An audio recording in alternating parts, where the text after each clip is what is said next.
Real estate broker ఇవాళ ఈ రాష్ట్రాన్ని నడుపుతున్నాడు. నేను ఇంత హార్ష్ గా మాట్లాడడం మంచిది కాదు, కానీ తప్పట్లేదు. మీ ఆవేదన చూసిన తర్వాత, మీ బాధ చూసిన తర్వాత, మీ కోపం చూసిన తర్వాత, చిన్న పిల్లలు వచ్చి మాట్లాడుతున్న పద్ధతి చూసిన తర్వాత అనిపిస్తున్నది. మేము మీకు ఒకటే మాట ఇస్తా ఉన్నాం. పెద్దలు కేసీఆర్ గారి తరఫున ఒకటే ఒక మాట, 2 ఏళ్లు కాపాడుకోండి మీ భూముల్ని, మీ ఇళ్ళని. 2 ఏళ్లు తర్వాత మేము వస్తున్నాం. మీ దయతో మళ్ళీ వస్తాం. కేసీఆర్ గారు మళ్ళీ ముఖ్యమంత్రి అవుతారు. మీకు ఖచ్చితంగా మీ ఇంటికి కాదు కదా, మీ ఇంటి మీద సున్నం కూడా ఎవడు ముట్టకుండా చూసుకునే బాధ్యత నాది. ఈ 2 ఏళ్లు కాపాడుకుందాం. ఈ 2 ఏళ్లు కాపాడుకోవాలి. ఎందుకంటే ఈ దుర్మార్గుడి నుంచి ఒక మీ ఇళ్ళని కాదు, తెలంగాణను కూడా కాపాడుకోవాలి. ఈ 2 ఏళ్లు మొత్తం కూలగొట్టడం, విధ్వంసం తప్ప నిర్మాణం తెలియని సన్నాసి ఈ దుర్మార్గుడి నుంచి, ఈ భూ బకాసురుడి నుంచి, ఈ రియల్ ఎస్టేట్ బ్రోకర్ నుంచి ఈ రాష్ట్రాన్ని కాపాడుకోవాల్సిన బాధ్యత మనందరి మీద ఉంది.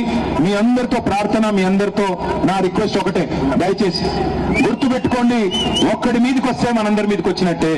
మన ఇంట్లో కూర్చుని మనం ఏసీ గదిలో ఉంటే కుదరదు. మనం కూడా రోడ్డు ఎక్కాల్సిందే, సందర్భం వచ్చినప్పుడు పోరాడాల్సిందే, లేకపోతే తెల్లారి బుల్డోజర్ మీ ఇంటికి వస్తుంది.